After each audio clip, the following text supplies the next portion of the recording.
Anything? Well, the only thing it says is that it only gives me a choice of the one built into the. Yeah, it only gives me that, but it doesn't. There's no options though inside there. You sound better. Maybe part of it is you're leaning forward closer to your laptop. Maybe you were sitting back last time. Could be. I don't know. You sound better now though. Yeah, you do. That'll work. Awesome. So who's? I know I recognize Chris and Phil. I'm Dina. Dina Knightley. Nice to meet you. Yeah, nice to meet you, Dina. And explain what you do, Dina. Oh, I am a meteorologist at weather.com, but technically I do all the weather producing for their digital show called The Lift. It's like the first mobile show. So instead of watching TV and kind of waiting around to get your forecast, we do videos and give you a forecast that you can watch like right off the Weather Channel app. Gotcha. Okay. Yeah. Very cool. Yeah. And then Kim, you see Kim right now. You see her tornado tree in the background, but I saw that. That was amazing. It's cool. I got to see it in real life. It's really beautiful. Merry Christmas, Mr. Sanner. How was your Christmas? It was good. Very uneventful in the sense that we did almost nothing. So that was good, though. So after traveling the world for 2 weeks and spending a week catching up on 2 weeks of not working, it was nice to not do anything. So good. Is this the first time, Dina, we've had you and Chris on at the same time? Yeah. Wow, this is a landmark show. Yeah, it is. It was the first time, like, since he was actually a guest. Yep. That's amazing. So I'm like, finally get to work with Sanner. It's nothing special. Everybody wants to work with Sanner, right? Yeah. So do we have Brady or? Okay, so here's the scoop. So MJ's not on tonight because his brother-in-law got married today. Okay. So that's hardly an excuse. Well, I mean, if it's his brother-in-law, that means he got married to his sister. Yes, it was. Yep, it was his sister's, his wife's brother. Okay. His wife's brother got married. Yeah, you're making me work too hard. And then I got a text from Maz today that he's been in bed all day sick, so he wasn't coming on. And then I got a phone call. Brady actually wanted to talk to me. He sends me a text, says, "Hey, can I call you?" Oh, and I'm like, "Oh God, yeah." I'm like, "What is?" I'm like thinking he's just, I don't have time for this or something. But I think I've scared him enough over the years. When he doesn't come on the show, I've given him enough crap that he wanted to call me and personally tell me that his mom arranged some kind of a surprise dinner or something for him. He's down in Florida right now. She's trying to set him up on a blind date. Probably. And he wanted to tell me, he's like, "Phil, I know I missed last show." And he's like, "I just want you to know I'm committed. I'm gonna be on every single one next year." Well, whatever. I'm like, all right, that's cool. Don't make promises you can't keep, Brady. Don't do that. That's true. I have to give my week, my at least every other week of giving Brady a hard time. I know we've missed him the last two, so we'll have to give Sanders shit, I guess. This time. So that's okay. Our scapegoat now. Hey, so I need to quick do this before we get started. Greg, I need to test something to see. Do you have the chat window open, Greg? I do. Yeah. Oh no, chat. No, that's okay. Don't keep it off for a second. Stay off the chat window. I'm going to type some stuff in, and I want you to tell me if you see anything pop up. Okay. Because if you see anything pop up. Yeah, I see it. Can you see this? Yeah. Okay. Crap. So we got to figure out, because for our lightning round for the game show, I can't let you see what I'm going to be typing in. So here's what I'm going to do. When we get to that point, when we get to the lightning round, you can do one of two things. Either you can have the chat box open if you'd like. And do you know how to do that? Nope, never used this before. Okay, off to the left hand, again, if you move your cursor, off to the left hand side. Yep. There's the blue bubbled, chat thing. That'll open up the chat window. And I would say you're welcome to have that open. We'll use that sometimes if we need to, while we're recording, if we need to say something to somebody. But what I'll probably need you to do is when we get to the lightning round, have a piece of paper or something to cover up that right-hand side of the screen, because I can't let you, because I'm going to have all the other co-hosts participate, and I need to give them a name that they're going to try and get you to guess, but I can't have you see that, because then it kind of defeats the purpose. So can you do that? It's kind of our low tech. It has to be our low tech way to do it. I don't know else how to do it, brother. We'll have to do it that way. So, okay. That's fine. Here's the plan. So we got everybody on. Just again, make sure mute your phones. If for any reason, and I might even have to do this tonight, when my cousins come, if you have to mute your mic, just a reminder again, if you go up to the top part of the window, there's a mute microphone button. Just make sure you unmute yourself before you talk if you happen to do that. Keep your mic close to you if you got one. Try and keep your head at the top of the screen, which it looks like everybody's pretty good there, so that everyone's picture at the bottom doesn't cut them off. If by any chance you get knocked off, just reconnect to that link that you have. And that's it. So we'll open up. I'll just kind of do the quick welcome. We'll introduce all the co-hosts. What are you drinking? And then Sanner, so then I'll turn it over to you, Sanner, to introduce Greg. Okay. And so, Greg, you're participating with us tonight. Good to see you. Right. What do you have? Ryan Coke. Beautiful. I will add you to the what are you drinking list. So I'll do that, but that won't be your formal introduction, okay? We'll save that. And where are you tonight? Saskatchewan. Okay. Minus 50. No way. It is not. No. It is not. Swear to God. I'm at 5 in Minnesota. You are not at minus 50. Minus 50. Greg, if we go in halvesies on a house in Key West, I think we can make this work. Oh my God. Dude, my dream is when my youngest child turns 18. I move down to Phoenix or Key West or Mexico. I don't care. God, Iowa would be an improvement to that. Holy cow. Well, it says it's 40 here outside. I don't have my weather thing in this room though. Okay. So we'll do that, and then Santa, I'll turn it over to you to introduce Greg, and then we'll kind of go through the questions. Then around 8:30ish, 9:30 Eastern, at the bottom of the hour is kind of when we'll kick over into the lightning round.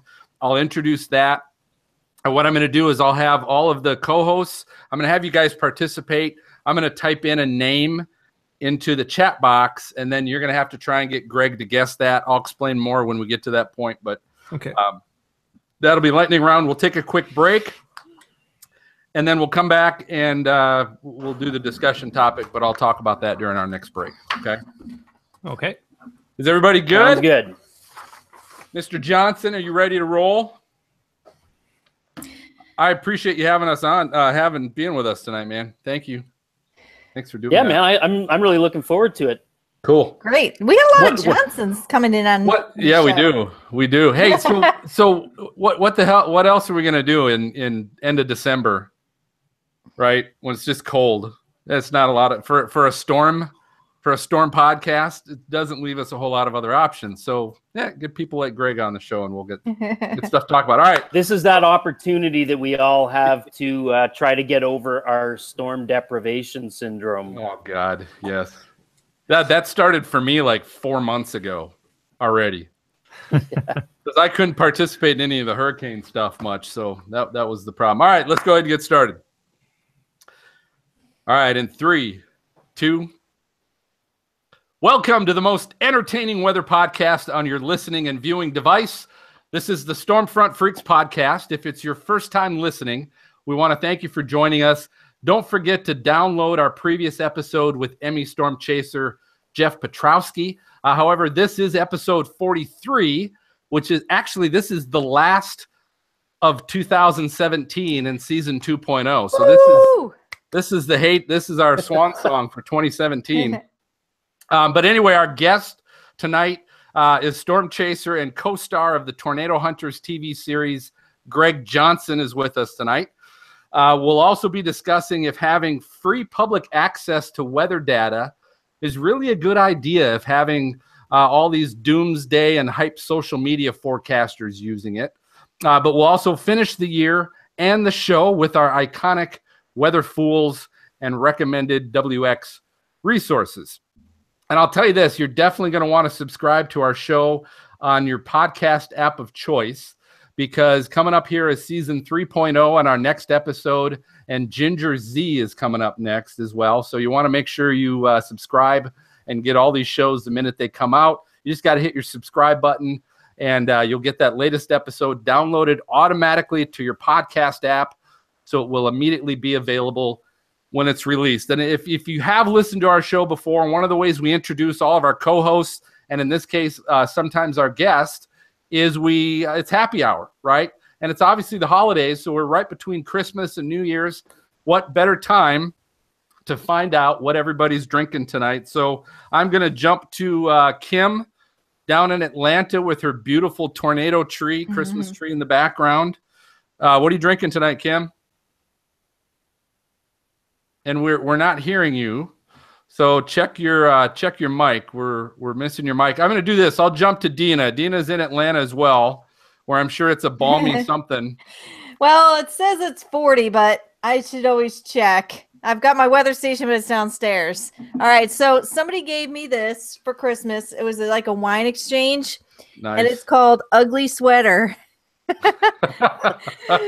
it's not bad. It's a red blend. It's not bad. I just opened it for the show. So, I'm trying it out. It's not bad. I hope I was going to say, I hope it tastes better than the name, because the name doesn't, it's a fun name, but I don't know if it's real appealing. It's a fun name. I thought it was cute for the show. Interesting. Yeah, Ugly Sweater. Mr. Chris Sanner is back on the show with us tonight from Oklahoma City. Chris, what are you sharing tonight? Well, I've got this lovely green tea right here to match the fact that it's just cold as all get out. And of course, my sports drink water with electrolytes to make sure I'm properly hydrated to refresh after a great workout. You are so healthy conscious. It's killing me. Oh my God, that is lame. Does he ever drink?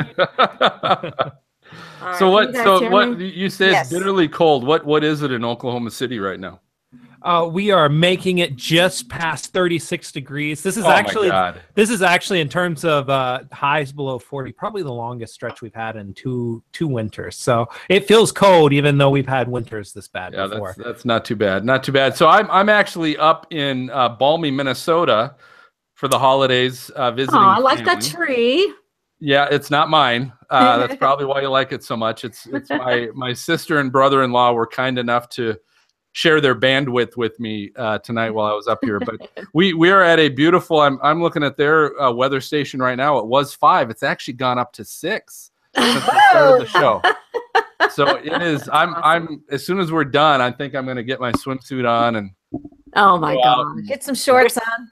Your Speedo. Okay. I think we will. Kim's back on with us in Atlanta. So I'm sorry, I don't know what happened. Drinking? Okay. All right. So first of all, let me tell you about a pudding shot, and Dina knows about these. Shots before. Those are good. It's like a Jello shot, but it's actually pudding, and it has. And this is a cheesecake, a raspberry cheesecake pudding shot. So it's the same idea. You just kind of. They're really creamy. Oh my! It's like mousse. It's like. Did you make it? Did you make it? I did. Wow. And it's basically it's got raspberry schnapps and vodka and whipped cream and pudding mix all mixed together and then frozen. Then you just kind of eat it. Oh my God! Awesome. They're really good. That go is along amazing. with that. I have an IPA. Of course. Go figure. And this is right down the street from me. This is Burnt Hickory Brewery. It's called Cannon Dragger. I don't know if you could see a picture of this. Kind of a cool, looks like a soldier from the Civil War on there. So anyway, it's really good. And so I'm having a good time down here. It looks that way. Cheers. Well, good for you. And I didn't share with you guys what I'm drinking. So I said I'm in Minnesota. I am drinking a Venture Pils from Bent Paddle Brewing Company in the home of my alma mater, Duluth, Minnesota, since I'm up in Minnesota.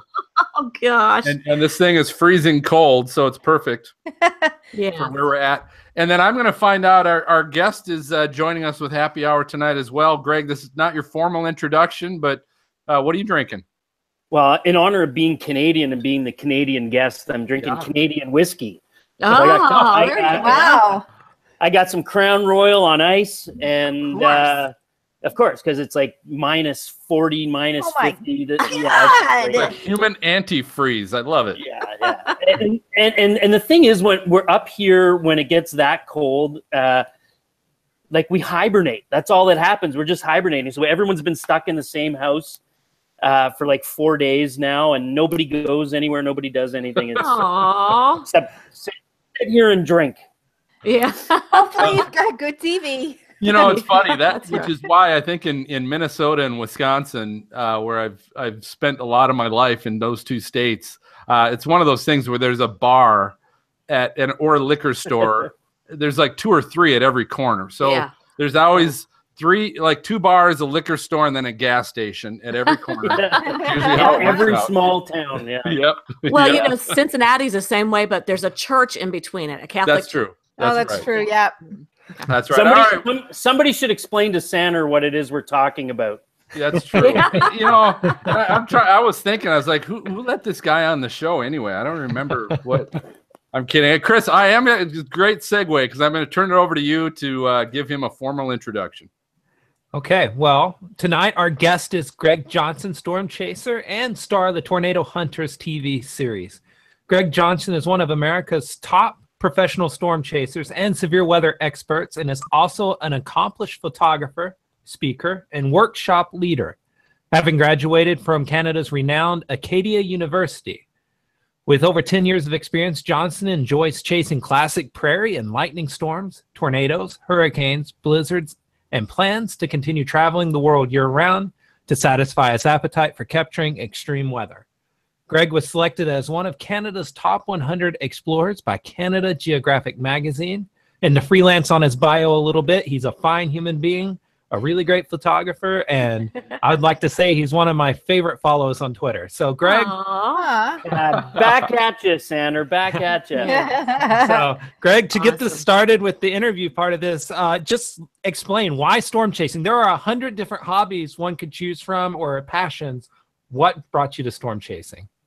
Well, I've always been a photographer, and when I moved to the Canadian prairies, like if you go to Minot, North Dakota, and then you go about 3 hours north of that, that's where I live. And when I moved out here, I had never actually seen a real, honest to God thunderstorm any time in my life. And then when I got to the prairies and saw my first thunderstorm, of course, I fell in love with it. And, you know, I had a business doing wedding photography and, you know, baby photos and, you know, hold on a second. I just had to get that taste out of my mouth.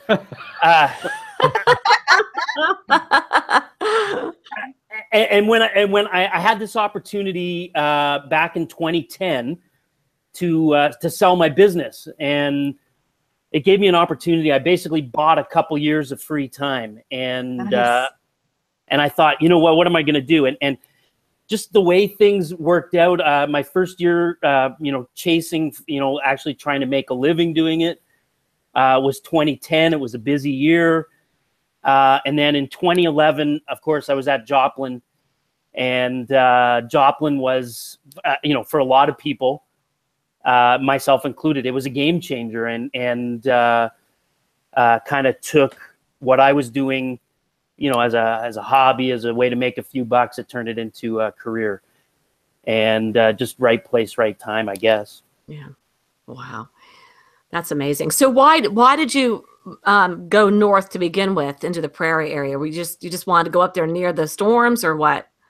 Well, actually, I grew up in Ontario, in Eastern Canada, and I moved out to the prairies for like totally unrelated reasons. I moved out here for the game of hockey.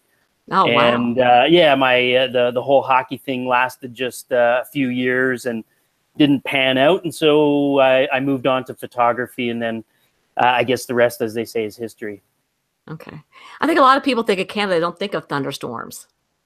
Yeah, and you know what? We get them just the same way. I always say that what you see in West Kansas in western Nebraska. What you see there is exactly what we get. The only difference is our season is only about 8 weeks long, and so when it happens on the Canadian prairies, believe me, it's every bit as photogenic, every bit as dangerous, every bit as everything that you would expect in Oklahoma and Kansas. The difference is it's only a few weeks long, but no chaser convergence ever. Really? Yeah. I mean, what are the road networks up there like? Well, that's the best part, Phil, is that, frankly, and no offense intended to the Western Plains, but we have a better road network. We have I think, a much better cell coverage. Wow. And you don't get, there's this thing that goes on, and Sandra, you'll know what I'm talking about.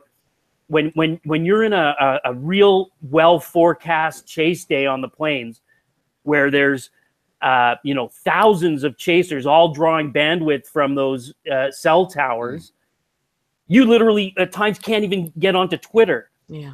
Wow. And when we come up here and when we're chasing up north, you don't get that convergence of chasers. And so pretty much anywhere we go in Western Canada, we can stream, we can access weather data and all that kind of stuff. So it's actually a great place to chase. But because the season's so short, some years we have incredible storm seasons, and other years we don't get much at all. Yeah, the big thing with chasing up there that about the bandwidth, Phil experienced that on May 26th this year down in southern Oklahoma, and we just had a moment there where we lost bandwidth. But the thing I've noticed about chasing up in Canada is that the storms up there just have the landscape, I guess, is just so green during the summer is the best way to put it. So they just contrast so well photographically. Greg, what's your favorite storm chase ever in Canada? Like, what is the one that tops them all? Well, we had a big year in 2012 when we had, I think, if I remember correctly, I think there was more tornadoes in 2012 in Saskatchewan than they had in Oklahoma in 2012. And so we had some really good photogenic tornadoes where we were, super close. I'm saying within 200 yards. And we were able to live stream them. And so it was an incredible experience. July 24th. And that's the other thing too. We're much later in the season. So it's not like you have to make a decision whether we're going north or going south. Just, that season moves north throughout the spring and summer. And by the time July's rolled around, all of our American friends have run out of cash for storm chasing. And so, there's Roger Hills and a few of the tour groups that come across the border, but generally we're on our own. So tell me a little bit, Greg, if I think most people are starting to become more familiar with you because of the Tornado Trackers series, which now is on Netflix. And I think people are catching that. I'm seeing some people here chatting in on YouTube talking about that as well, and that they enjoy that. I guess give me a little background to how that came about. How'd you get that set up? Oh man, so I'm going to say my whole career storm chasing has been sort of serendipity. It's all been about being at the right place at the right time. In 2012, we made this goofy YouTube video, and if you go to our channel, you'll be able to find it. It was like a Rocky training montage video, right? Early spring, and we did the whole boxing rings thing and the whole deal. And we ended up getting a phone call from a couple production companies actually saying, would we be interested in filming a TV show? So in 2013, we filmed a few pilot episodes, and the first episode that we were filming, again, just right place, right time, was El Reno. And wow. Yeah. And we ended up getting hit by the tornado at El Reno, and we were on the south side. The video is quite impressive. There's a barn that literally explodes next to us, flies over the truck and the whole thing. Well, we have a film crew on board filming a pilot episode of a TV show. Oh my gosh. I think you're going to get it.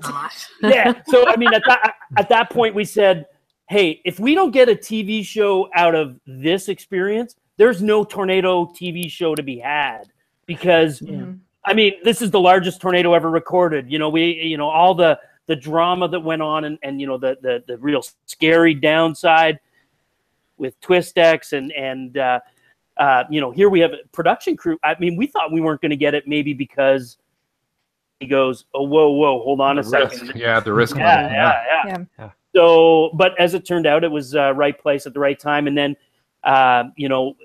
again, right after that, we're filming the first season, and we get the Pilger twin tornadoes that you see on the screen behind me. And it's a great shot.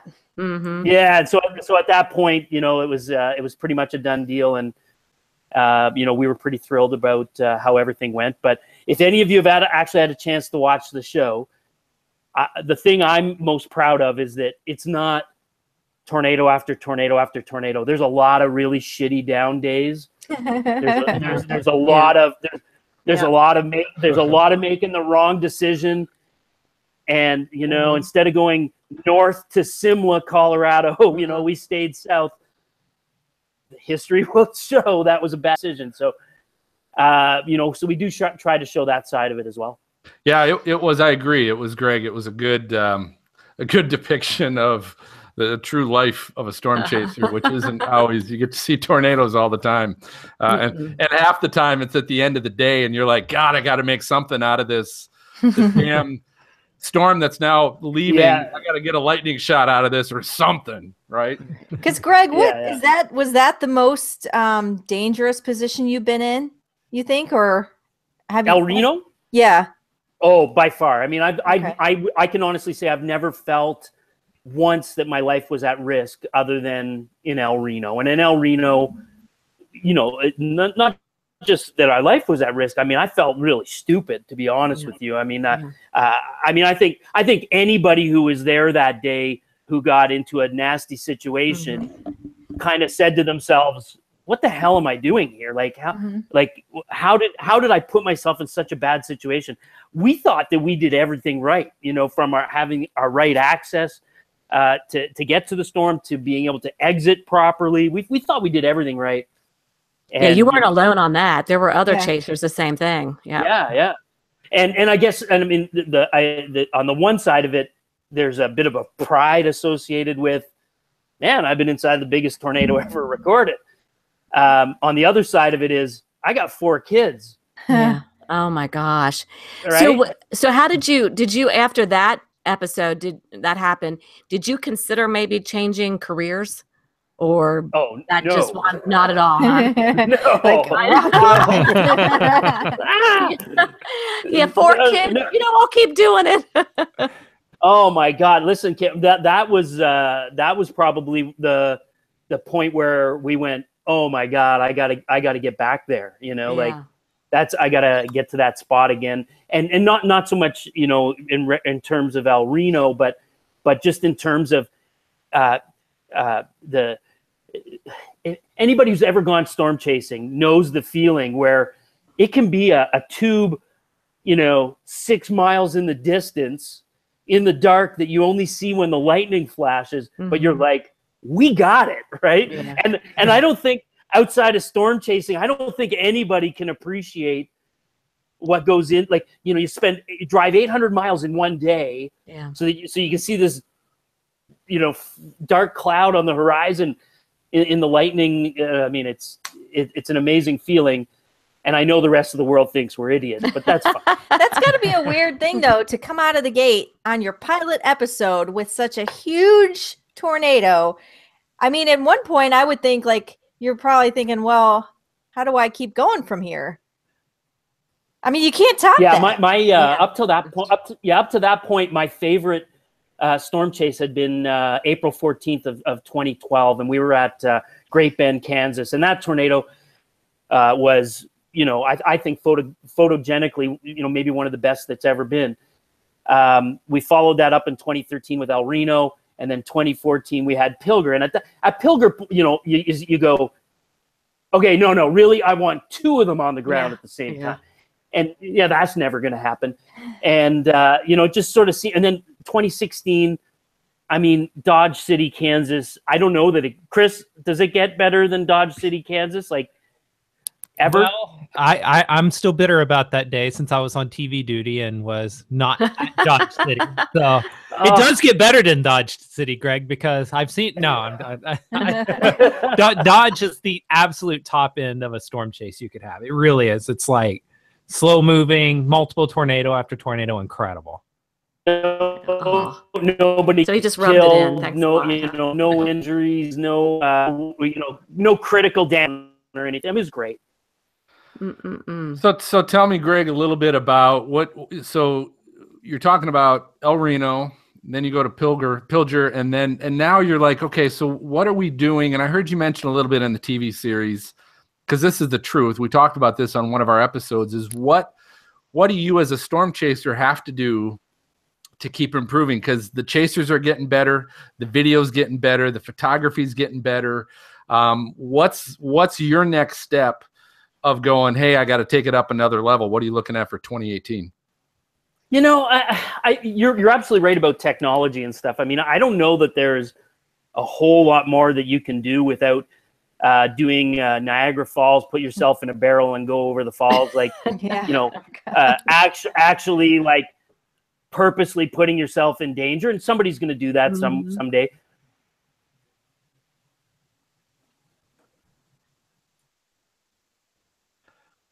And do we lose him? Photography, and I still got you. There we go. We just got you back. We lost you there for a few seconds. Oh, okay. So, we're losing. You're losing some bandwidth. It's the cold weather. It's a 40 or 50 degree weather out there. It's freezing all the lines. So maybe I got to tell the kids to stay off the computer. Yeah, if they're on the computer, maybe give them a quick, hey, get off the computer. Yep. Because there's someone stealing your bandwidth. All right. Well, why'd you do that? Keep maybe if we're good, keep explaining there on from a technology standpoint. Yep. No, we're losing we lost his bandwidth. He's got to tell his kids to get off. I mean, Chris might be able to answer this, but like that is the thing. Like you get that out of the gate, the like biggest tornado. Like, I mean, technology how do you standpoint, top that? How do you keep going? Oh. Do we got Greg back? I heard his voice. Is he there? Greg, we're definitely losing you. I don't know if you got other people on your bandwidth at home there, but we're definitely losing you. Yeah, we lost him again. Maybe the next future thing is 3D virtual reality. Maybe people are doing that. Yeah, people doing that. You know, I hear people moving their mic. By the way, since we're gonna edit this stuff out, I hear someone move. Kim, is that you moving your mic around? That was me. I did. I'm sorry. Okay, we can hear that. Busted. And also, Greg, you might just turn off your camera briefly and just see if your internet catches up. Yeah, are you guys? Nope. We're still here. Here's a tip, Greg. If you need to, if you go up to the top again where the settings are, one of the options is adjust bandwidth usage, and it could potentially shut your camera down, but you could probably adjust that a little bit so that at least we get your audio. Worst case scenario. Do you have anybody at home on the internet? I still can't. I wonder if they're all on Xbox Live or something. Yeah. What else are you going to do at 40 and 50 degree below zero weather? I mean, can you blame them? Can you blame them? No, I can't. You got Kim had that problem for a while. Oh, yeah, I did. Yeah, I did. I shut him down now. Had to tell your son, hey, Thursday nights, every other. Yep. That's mommy's time. That's right. Actually, they're all nobody's home except my husband right now. Oh, really? Yeah, as kids are off this week, so they're all out somewhere. So. Oh, got it. Yeah. But mine didn't even want to leave the house. They didn't even want to get out of pajamas today. I said, let's go out. Let's go do a little shopping. I'll take you to lunch. No, we don't want to go. Oh, you're kidding. They didn't want to go anywhere. Aw. No. That's when you're like, I love having 3 boys, but having a girl wouldn't have been a bad thing either to go shopping and stuff. They didn't want to go. Yeah. Wow. They got those big fuzzy zip up like Chewbacca pajamas and stuff. Nobody wants to get out of them. Oh, that's good. I'm going to get those then. Okay. I've seen them now for adults, everybody. I have too. No. I think everybody wore them at Halloween, remember? Yes. I didn't see anybody in Halloween. In them. Oh, I have seen I the saw big. a ton of people wearing those like zip-up onesies for Yes. adults.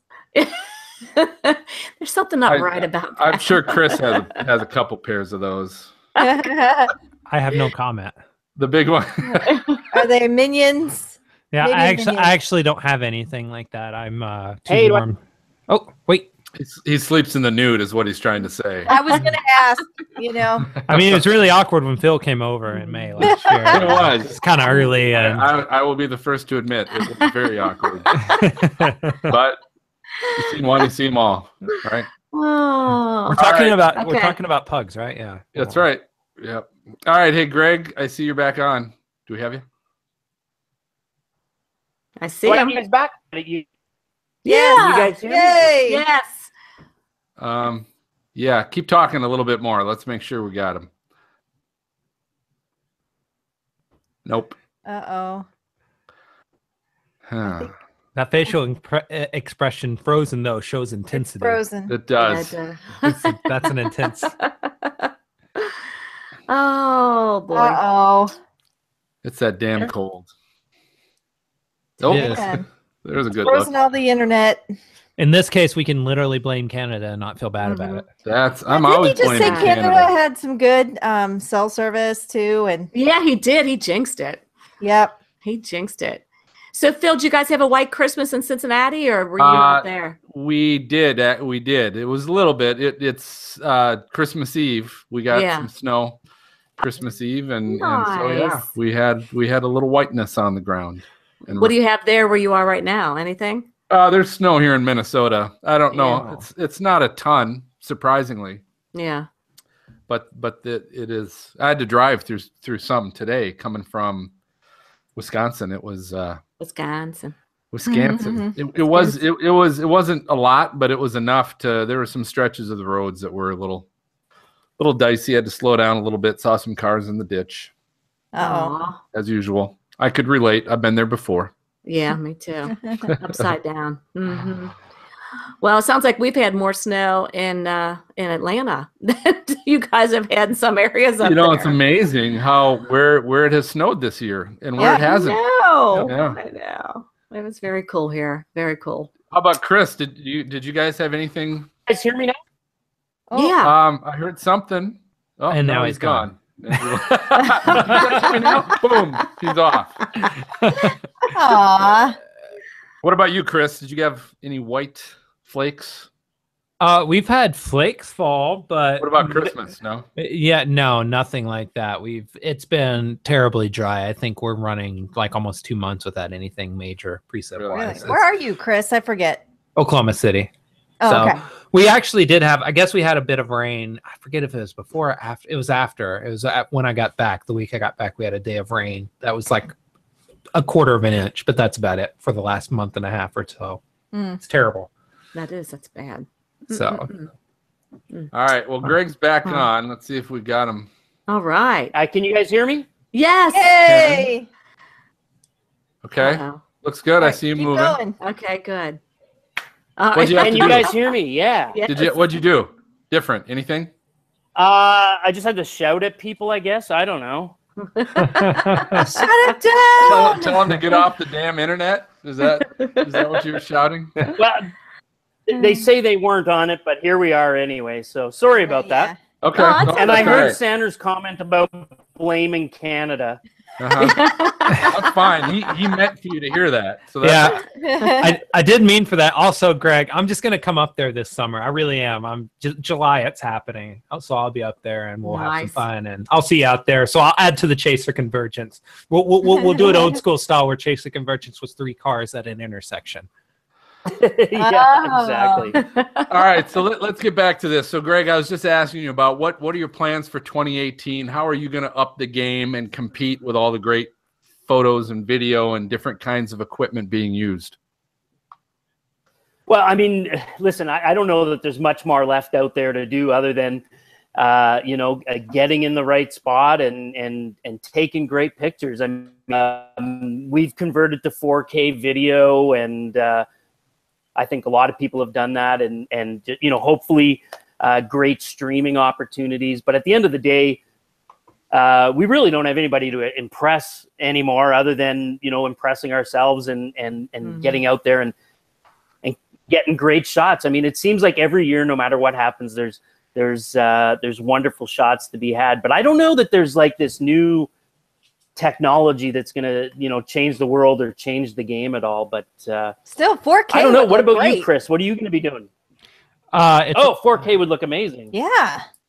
Actually, I honestly don't have any plans to change much from last year. So I'm keeping it steady as she goes. Nothing too new. So it's just as I've always said, the two things that will never change are telling good stories and showing great pictures. And if you can do both those things, you're going to be successful if you're creating content. So that's kind of the plan. That's the hope, at least. Keep creating great stories and good visual content, and hopefully people will dig it. Sounds hopefully. like a winner. Yeah. Yeah. I mean, as far as content's concerned, my goal every storm chase year is to get enough photos, get enough video that I can sustain myself through December, January, and February, and make it through to the next season with some original content still. Good. So tell us. So where are you at with the Tornado Hunters TV series? Is that still a thing? Are there more than season 1 out there?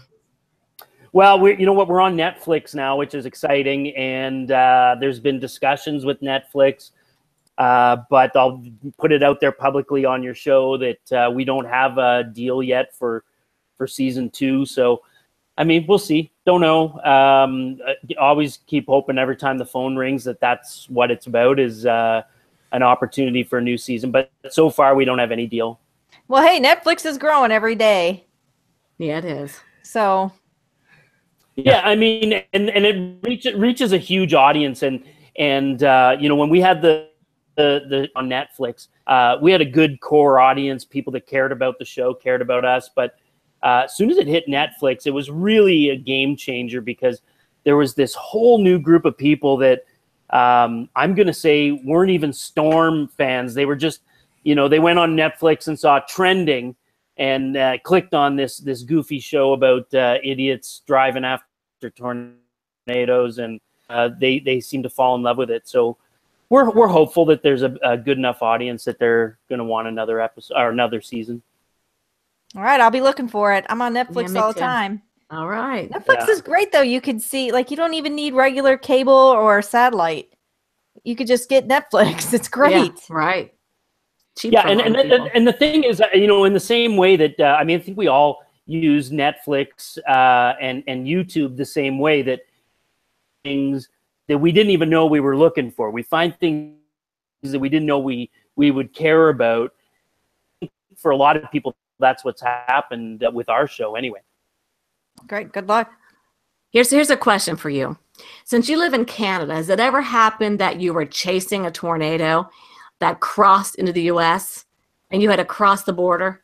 God, that would have taken forever. Yeah. Hello? Would have dissipated.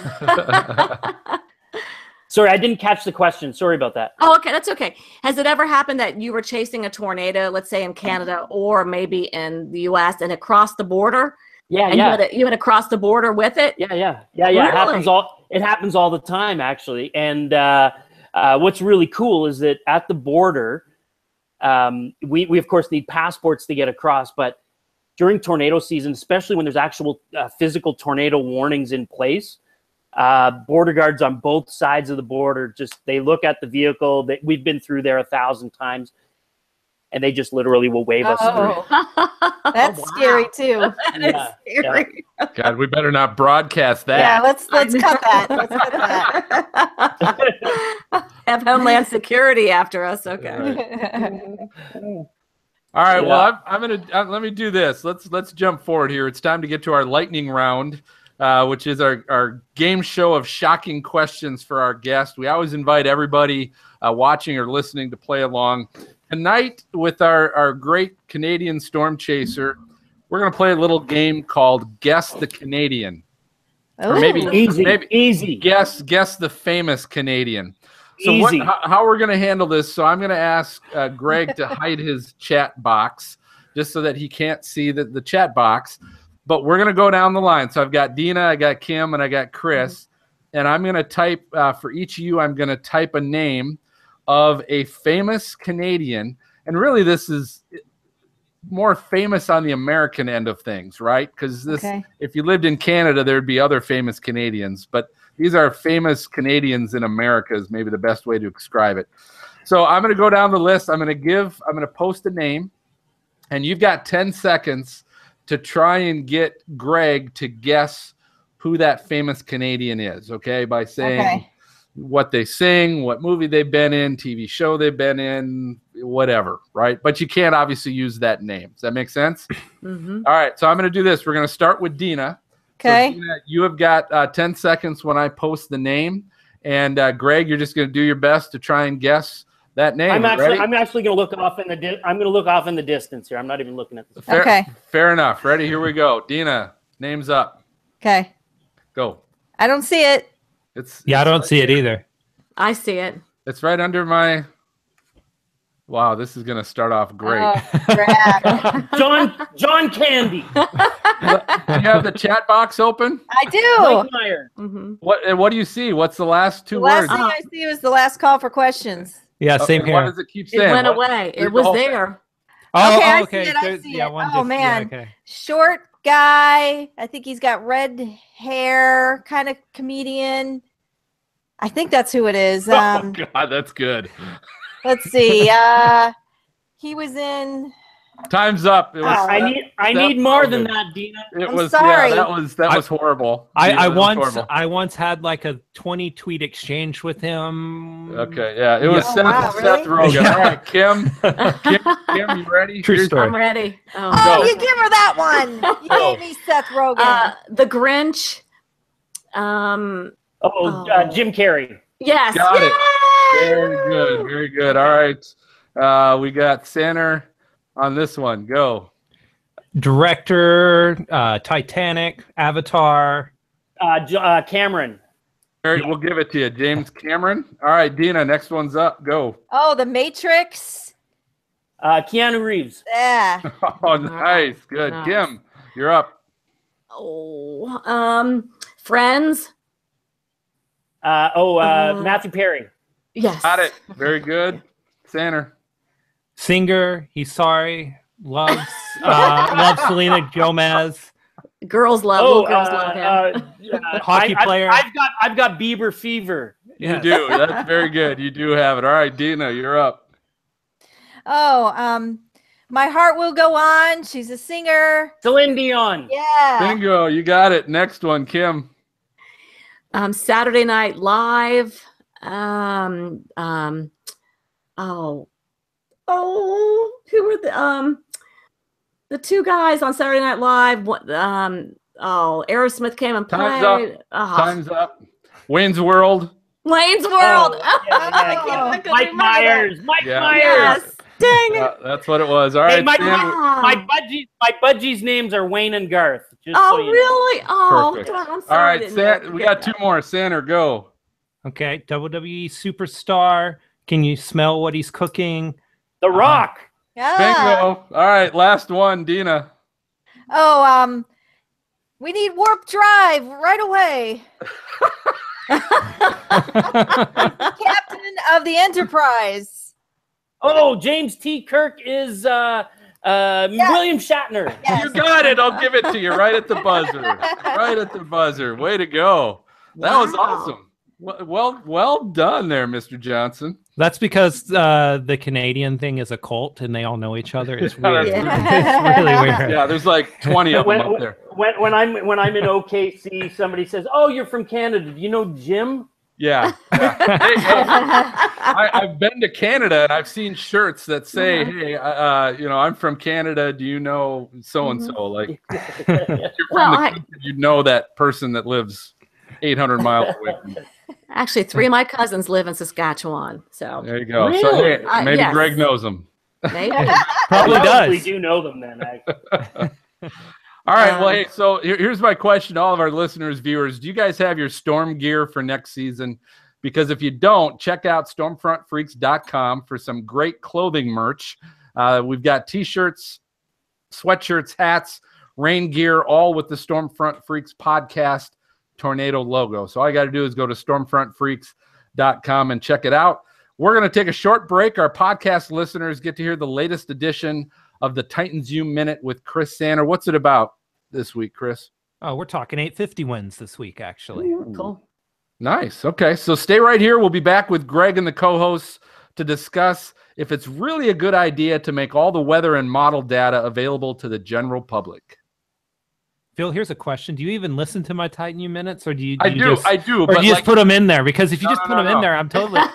No, I'll be honest with you. I'll tell you this. I listen to them before we run the show about half the time. The other half of the time, I always will hear them because I always listen to the show after we've recorded it. So I always hear them, but sometimes it depends on when you get them to me. And I know today you just got it to me today, right? Yeah. Okay. I'm just saying. So you just got it to me today, and I've been driving from Wisconsin to Minnesota all day, so I haven't listened to it. That's all. Phil, does your car have a radio? Do you own a cell phone? If the answer to both of those is yes, you have the capability. My video. Wow. Man. Yeah. I know. Oh my God. I do, but 100% of the time I listen to them. It's just whether or not it's before. I'm sorry, cat. I've had a cat.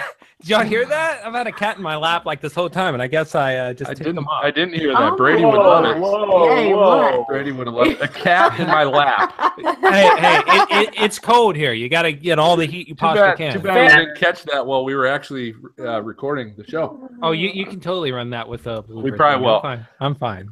Well, that'll be part of our blooper reel at the end that I do on Oklahoma Weather Tracker TV. Okay. Hey, Greg, do me one quick favor. I'm going to have you do a soundbite and just say, hey, this is Greg Johnson of the TV series Tornado Hunters. You're listening to the Stormfront Freaks podcast.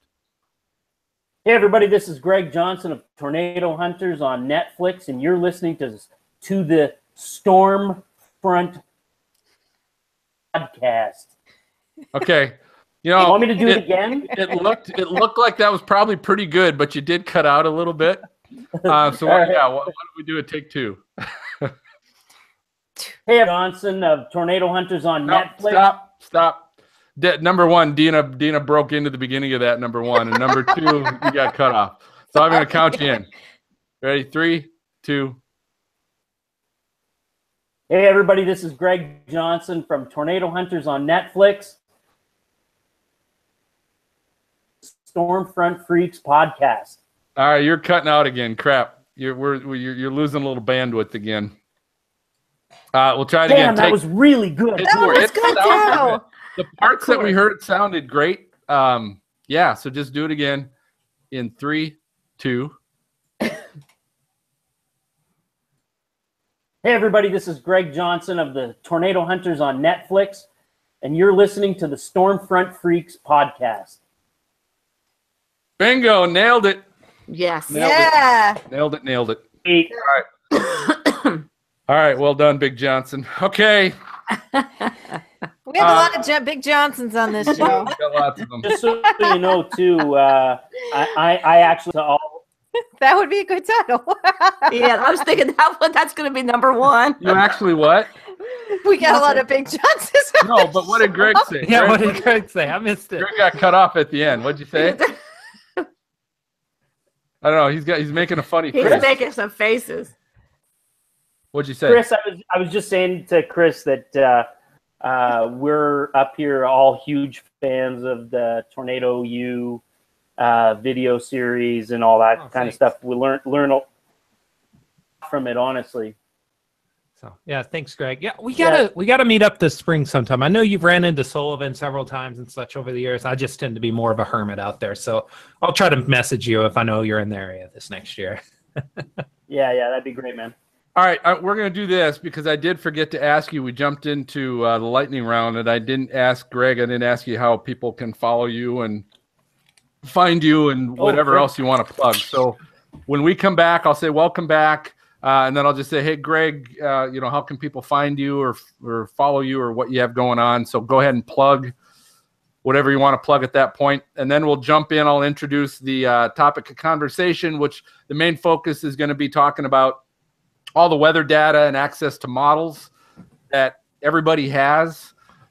Just talking about, obviously I've got a viewpoint that it's great stuff, but talk a little bit about, is it good for everybody to have access to this? Because now we've got all kinds of people that are using, especially models, to go, oh, look at this big snowstorm coming, in the next 2 weeks. That's going to, go crazy and give us blizzard conditions and all that jazz. And it's really causing some issues because these are people on social media that others follow and typically might have decent weather information, but they don't always use it appropriately. And so I just want to have everybody talk about your feelings about that. Is it good? Should we limit who's got access to that data somehow? Or what your thoughts on that? So I'll bring that up. Okay, you guys ready? Ready. And then we'll take a break. And then, Greg, if you got to go at that end, we'll let you go. Okay, unless you want to stay. All right, here we go. Ready? 3, 2. All right, welcome back, everybody. I wanted to make sure we gave Greg an opportunity to let everyone know how they can follow him on social media or find out more about the Tornado Hunters. Go ahead, Greg.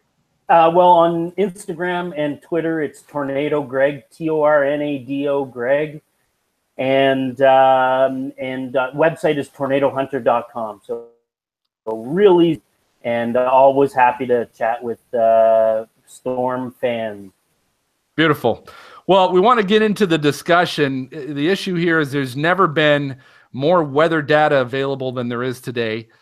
We now, with the GO-16 satellites, and it's amazing the kind of data that is now available. The challenge is it's available to everybody, including the general public, meaning social media has become a haven for all these doomsday and weather hype prophets. So the question is, should all of this, National Weather Service and NOAA weather data and all these multiple weather models, should these be accessible to everyone, or should that data be limited? So what do you think, Dina? Man, that's a tough question because in this country, we should be able to get any kind of data we want. That said, we're getting people on there forecasting a hurricane in 310 hours, which, is ridiculous, or a snowstorm 2 weeks out, which is just not, you just can't do.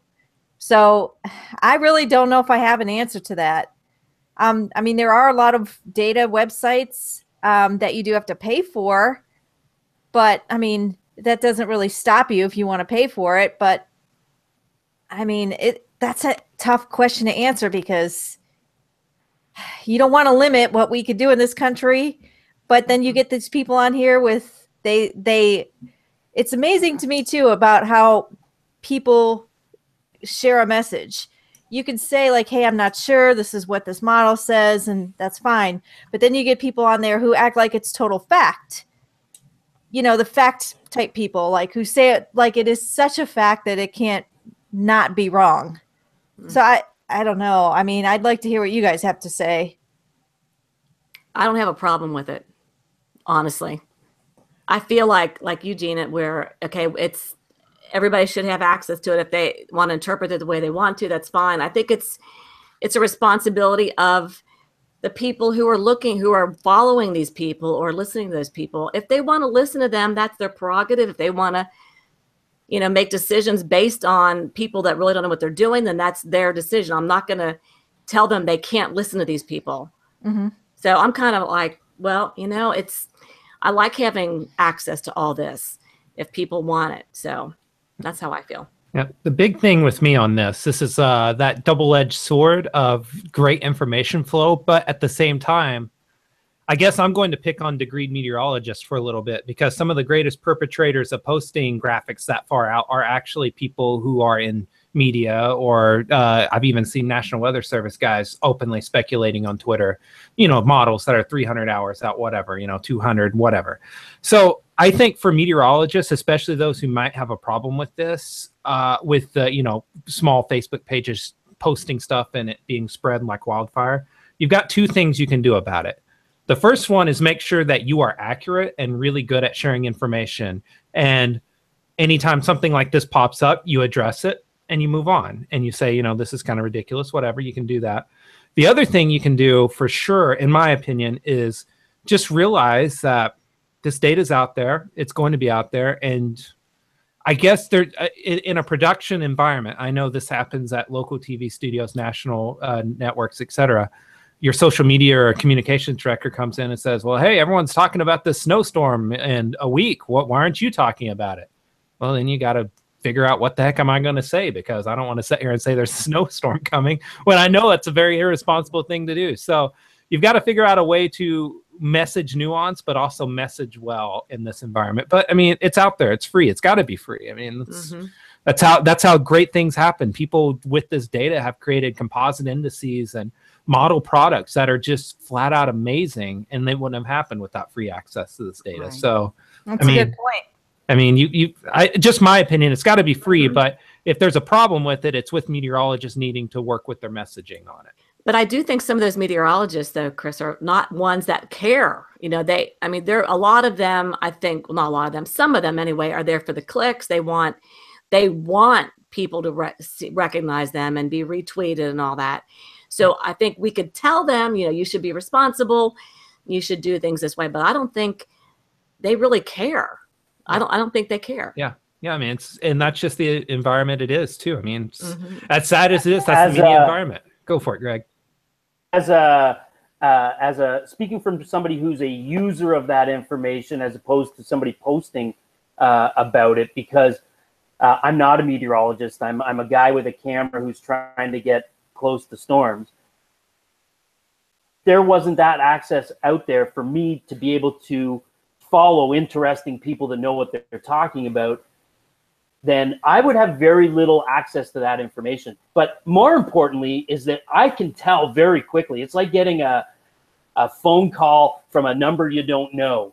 I can tell very quickly with whether what I'm reading about is a load of horse crap and whether it's you're from savvier. Some legitimate source. You are savvier, a user. Yeah. And some people don't know. It's like news. There's so much news out in the world, and then people say, well, they're not respectable news, or they're not, but you don't always know. So when it comes to weather, it's the same thing. Like, how do you know Joe Schmo, unless you could see right on their Twitter page that they're a degreed meteorologist, especially when they're talking like everything. Yeah, I mean, even the degreed meteorologist, like whether it's Broadcast Met or whether it's somebody who, working for NWS, but even within that group, I think people can tell very quickly when somebody is overhyping a setup, or whether they're, being like Chris said, like being responsible about it. I think people can tell, but the point taken, Dina, about some people are just not, I guess, don't know enough about the game. Yeah, I will say Oklahoma's a weird market for this, because we have two former TV meteorologists, degreed meteorologists, who are the absolute worst offenders of doing this stuff. Seeing something.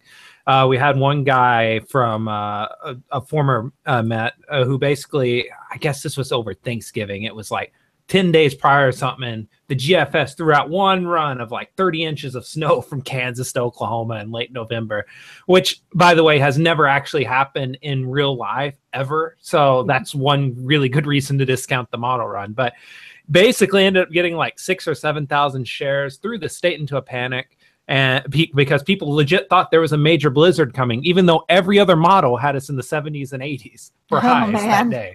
So you can picture the problem with this in terms of a weather messaging standpoint is, well, they said there was going to be a blizzard here at Thanksgiving. Look at this great weather we have. And that's a problem, because people who aren't savvy aren't going to then trust the message when there's a major tornado outbreak coming today. You said blizzard on Thanksgiving. I don't care. And then 100 people die in a place like Joplin, and you wonder what the heck happened. So, I mean, it's an important problem, but I think it's one of those things. It is what it is too. At the same time, you just gotta, I think education's got to be at the forefront of it. I mean, that's why I'm doing Titan U stuff, not to be self-promoting, but that's one of the reasons why we have a course on information flow and figuring that out.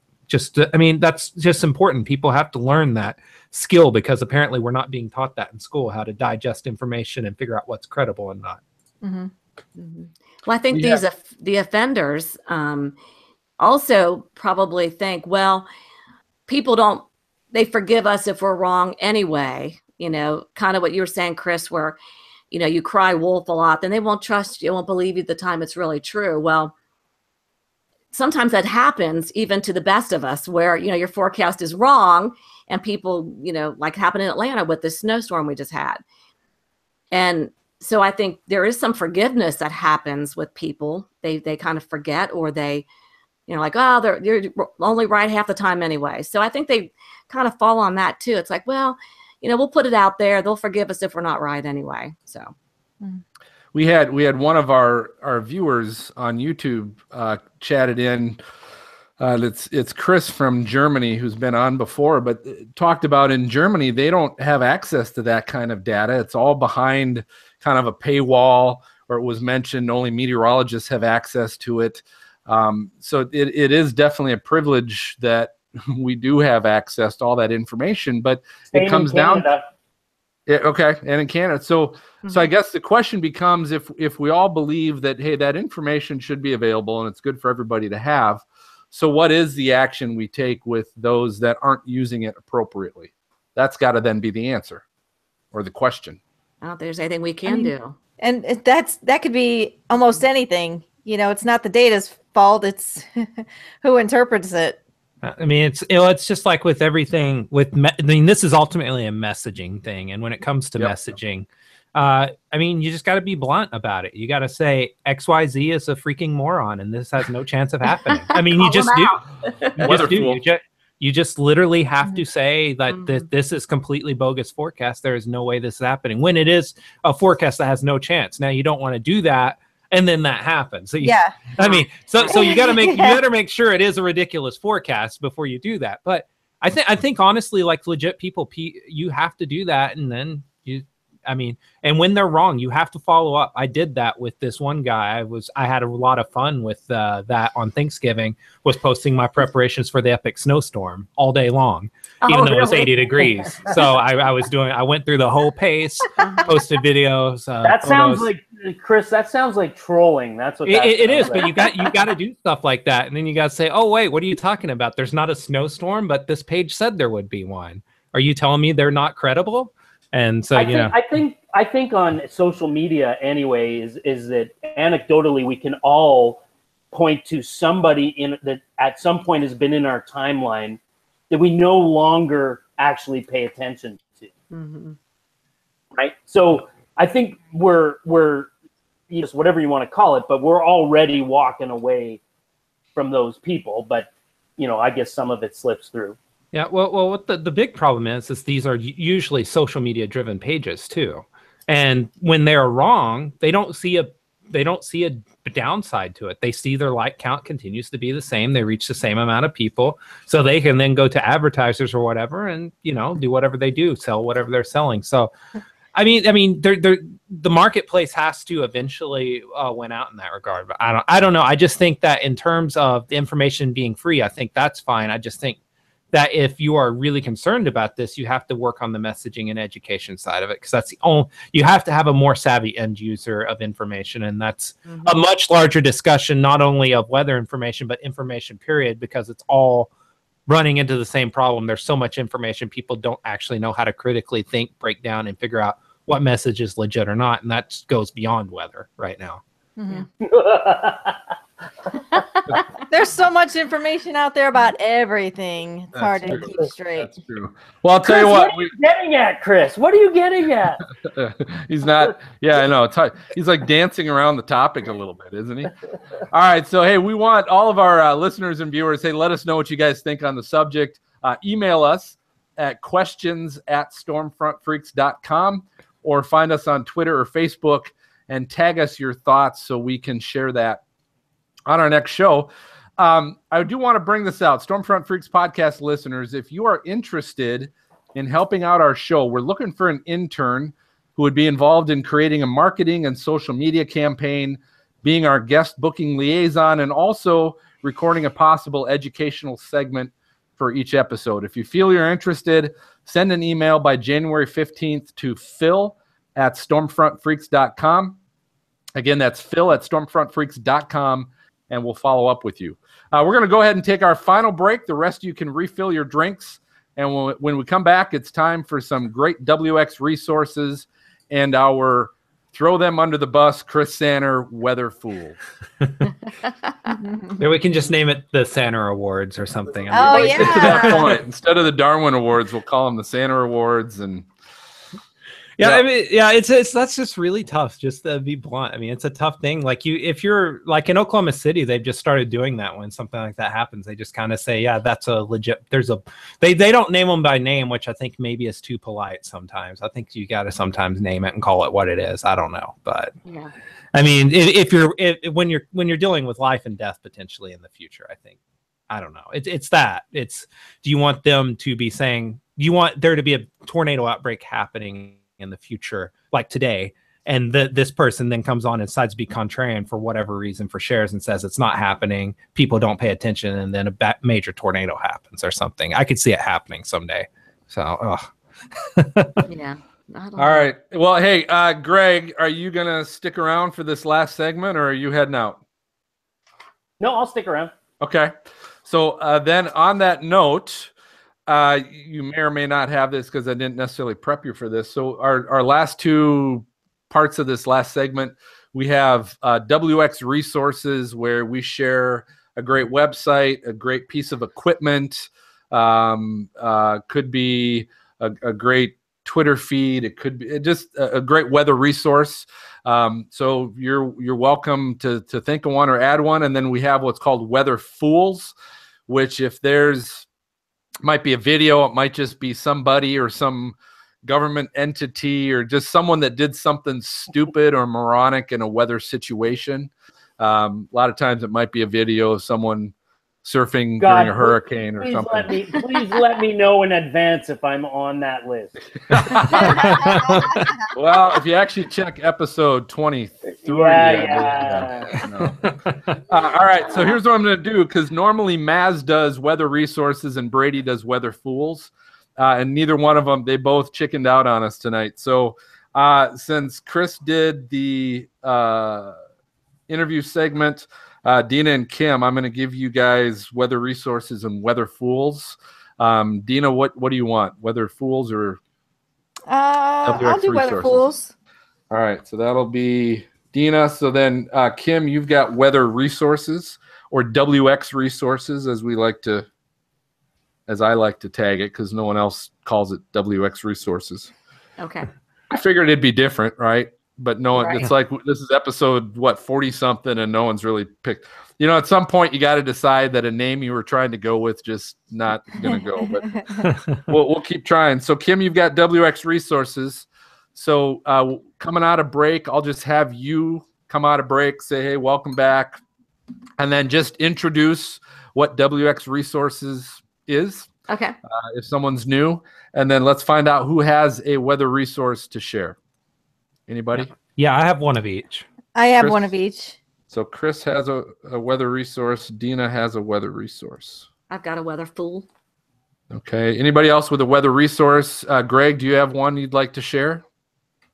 You could do a self-plug if you want, which is fine. Give me a second. I'll just see if I can find it. Okay. And then just mention, Kim, remind people when everyone's done. Yes. So we have Chris and Dina and possibly Greg.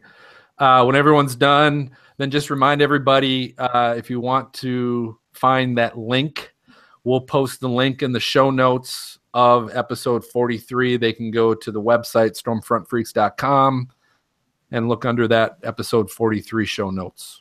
Okay. And I do have a weather resource. Got it. Okay. Greg, do you need to show that? Do you need to share your screen, or can you just talk about it? We just talked about it. Got it. Okay. All right. And then we'll turn it over to Dina. And then, so Dina, same thing, introduce what Weather Fools is to someone who's brand new. And then who's got a Weather Fool? I heard Kim. Yes. Chris I heard does. Dina and Chris. Okay. So that, Greg, do you have a weather fool? No, I do not. All right. People who live in glass houses. That'd be a good one. That one hasn't been used yet. I can tell you that. 43 episodes and we haven't got the glass house weather fool yet. Okay, so then Dina, same thing. When when you've hit Kim, yourself, and Chris, remind everybody we'll post those resources on episode 43 show notes at stormfrontfreaks.com. Just look on the episode. And actually, guys, a lot of times nowadays, if you're just listening to the podcast on your phone, you can just right from your phone, if you've got your podcast app pulled up, you can just look at the show notes right on your phone too. So you're welcome to mention that if you want. And then I'll take it over. We've got a few listener questions and responses since I'm playing MJ, and I will close this out. You guys good? Okay. Good. And you ready? Okay. Ready. Oh, weather fools. Anybody sharing their screen? Kim, Dina, Chris? Yes. No, I'll share mine for both. So. All right. And you're Kim? Yes, I've just got weather fools. Remember how to do that? We'll see. It's been a while. I know. That's why I asked. Oh, I know. Oh, keep your fingers crossed. Love you. All right. So, Kim, I'll count you in. You ready? All right. Yep. Okay. 3, 2. All right. Welcome back, everyone. It is time now for weather resources. And this is when we share any good, website or maybe even somebody you're following on Twitter that you think has some good weather information, or maybe something you can learn about the weather. So this is the time we share it. And we have a couple people who have it tonight. Someone who wants to share is Dina, and she wants to share one of her weather resources. And Dina, what do you have for us? All right, let me share my screen. Mine's from Aviation Weather Center. It's www.aviationweather.gov, and if you do /METAR, you kind of get all the station model plots across the country. And I kind of like this because you can kind of zoom in and look at a certain place, a certain city. Like you can go up to Minneapolis and see that it's 11 degrees, or you can go down to Atlanta and see that it's 40 and you can see the wind. And I kind of like this. This is great for like fronts and temperatures. You can see the dew points and everything. And I think it's kind of fun for especially a meteorologist just beginning. They can kind of clean. Yeah. Like it's a real clean way to look at that stuff. Mm-hmm. It is, and it's nice and clear. It's not like the old days where it got printed off on a really bad printer and you could barely read the numbers. Like back when I went to school, it was really bad. Try to find the front. Yeah, and it's kind of fun. It's like, especially for like somebody who's just going to school and they want to learn something. So I kind of like it. Yeah, that's cool. I love it. Okay, so we'll have that one available for you guys. Now let's move on to Chris. He's got one for us as well. Okay, so mine, I'm sharing my screen. This is weather.us. I have no idea if anybody else has done this yet. This is a brand new modeling website. This is actually the Euro model, and the European model is free of charge on this website to everybody. You can click on a state and zoom in. You can see, so you can do that. You can even get county level data. That'll be really helpful for the HRRR. There's my home county from the old days, Stevens County in Oklahoma. But so basically this website, great interface. It's only getting better. Also, other than that, it also has radar, lightning data, radar with archive back to 1991. Wow, that's all free? It's all free. Nice. How far out does the Euro go? How far 10 out? days, full 10 days. Wow. Full 10 days, full suite of models. As you can see, our preset for the next 10 days here in Oklahoma looks very, very dry. So, it's a great website. It's probably my new favorite thing to use for weather stuff. So, Greg writing that down right now. I did write it down. I'm bookmarking that one. Yeah, I've got that one. That's an awesome free. one. Oh yeah, you had me at free. Yeah, free. Yeah, free. I mean, it really is. It's an incredible website. Ryan Maui is one of the guys behind it. So. Oh yeah, that's right. That's right. All right, awesome. All right, thanks, Chris. And Greg, do you have one for us? Yeah, and keeping with the Canadian theme, if you guys are imagine that there's a place above the 49th parallel. I know that sounds crazy, but if you go above Minnesota, above North Dakota, there's this place called Canada, and we actually have something called the Prairie Arctic Storm Prediction Center. And they have a website through the University of Manitoba, umanitoba.ca/environment. And when you go there, you can actually pull up a day 1 and a day 2 outlook for severe thunderstorms during storm season. So for those of us that are chasing up north here, we use that all the time, eh? That's perfect. I love it. All right, great. Anybody else, or is that it? I think that's it. All right, guys, just know that you can actually, after the show is over, you can actually go to stormfrontfreaks.com and just go to episode 43 to the show notes, and you can actually see where all of these sites are, or these websites are that you can go to and check them out yourself. Perfect. All right, great job, guys. Let's check out our Weather Fools this episode. Dina, what do we have? Okay, so the Weather Fools is one of my favorite parts of the show because you really get a chance to just, make fun of people when they do stupid Make fun stuff. of people? My whole thing is like hashtag don't do stupid stuff. Yeah. Because nowadays everybody has almost a 4K camera on their phone. Everything's on video. So, don't do stupid stuff. All right. So I know Kim has one, right? I do. And let's see if I can make this happen. Okay. There. Do you see it? Oh, there we go. Oh, okay. All right. What you're seeing somebody, this is in Erie, Pennsylvania, by the way, 63 inches of snow. They broke all kinds of records. And this guy is running. He's making a running start, and he's just jumping into, 5 feet of snow. Now, and I know that sounds fun. It sounds great. Now he's having a blast. Everybody's laughing, a good time. But I'm not kidding when I tell you this, that I actually know somebody who did this and got impaled because there was something sticking up under the ground, under the snow. Oh my God. So to me, if you're going to do this, you've got to make sure that you absolutely know there is nothing sticking up underneath that snow. It is so dangerous.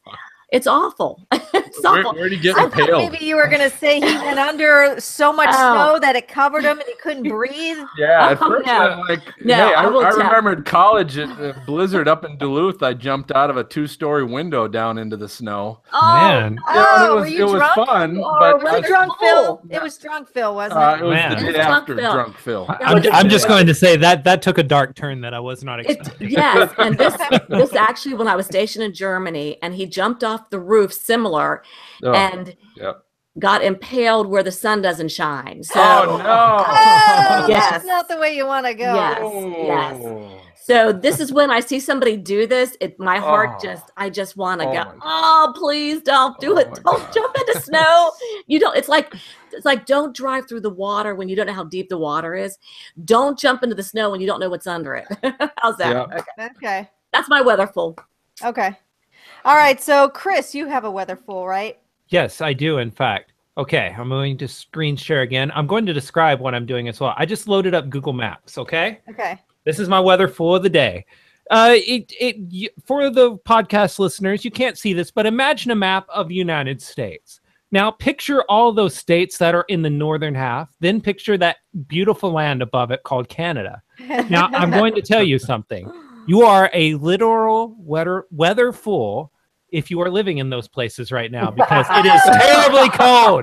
Get south now. Drive south. Get to warm air. I promise it's going to be okay. It's bad.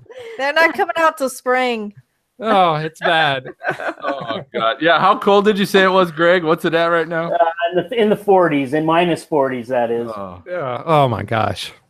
That's literally that's not survivable. We call it EF5 not survivable. That is not survivable. People will lose limbs and you can die in minutes up here.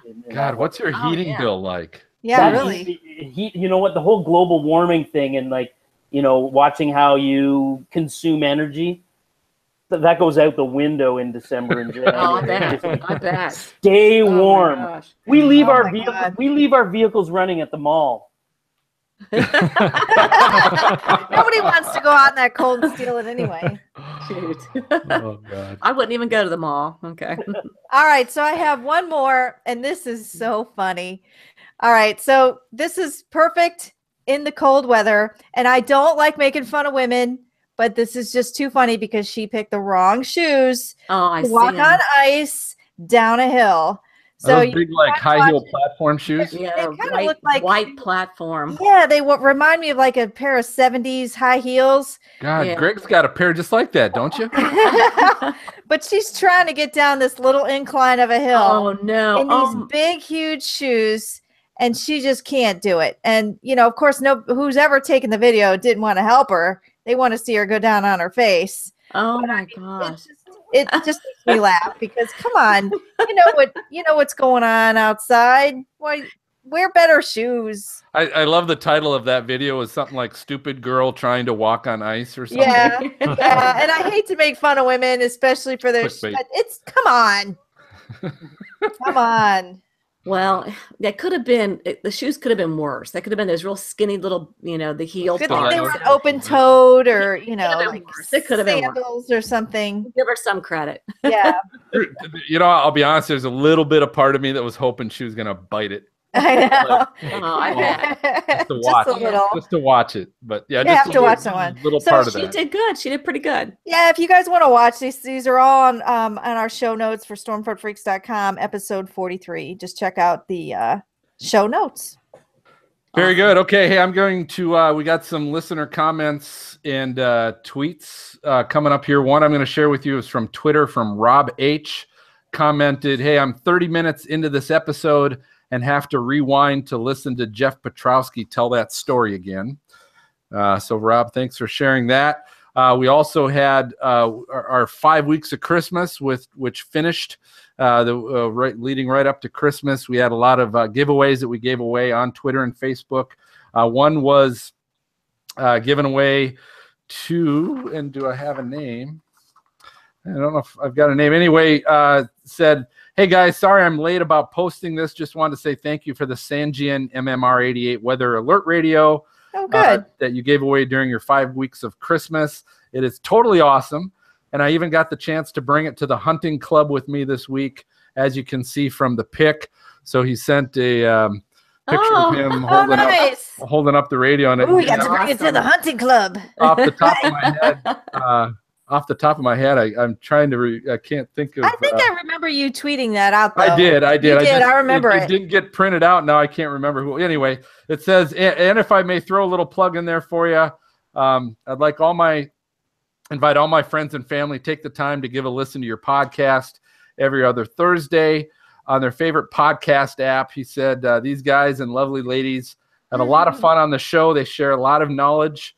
From Brady's Storm School, Chris Sanders' Minute, to Weather Resources and Weather Fools. So great, thanks. Thanks again, and Merry Christmas. So nice. Oh, nice. Merry Christmas, that. Happy New Year. Yeah, and then the last one was from Twitter. There's a comment. There's actually a thread. This started a conversation. This was from Aaron from @ISU Smiley. Commented, "Hey, just listen to episode 41 with we had Dan Robinson was on the show, Storm Chaser." He said, "And I have some questions about your stat that icy roads are the #1 weather hazard facing people." She initially said your data is not based on any reputable source, and it started a thread between her and Dan. And Dan was just commenting on he runs a website as well that talks about icy road conditions, things like that. A great educational site. And so we used some stats from his website, and he talked about where he got those stats, which was reputable. I think there was some conversation on, is there more or better data now out there? And Dan was, polite enough to go, "Hey, yep, I'm always open to get better data and to include more stuff." And so they had a good conversation back and forth about that. But I definitely just wanted to point out and thank Erin for, commenting and giving her 2 cents worth as well. So thanks everybody Thanks for listening, Erin. So that I think that about does it for this episode of Stormfront Freaks podcast. Thanks for listening and watching. We want you guys, please take the time to leave us a great review on your podcast app so others like yourself can find us. We also want to give a special thanks to our guest tonight, Greg Johnson. Greg, thanks a lot Greg. for coming on, thanks, man. Greg. This is a lot of fun. Wish you all the best up there. Yeah, Stay thank you. warm. We're going to need it over the next few weeks. Good luck and stay alive.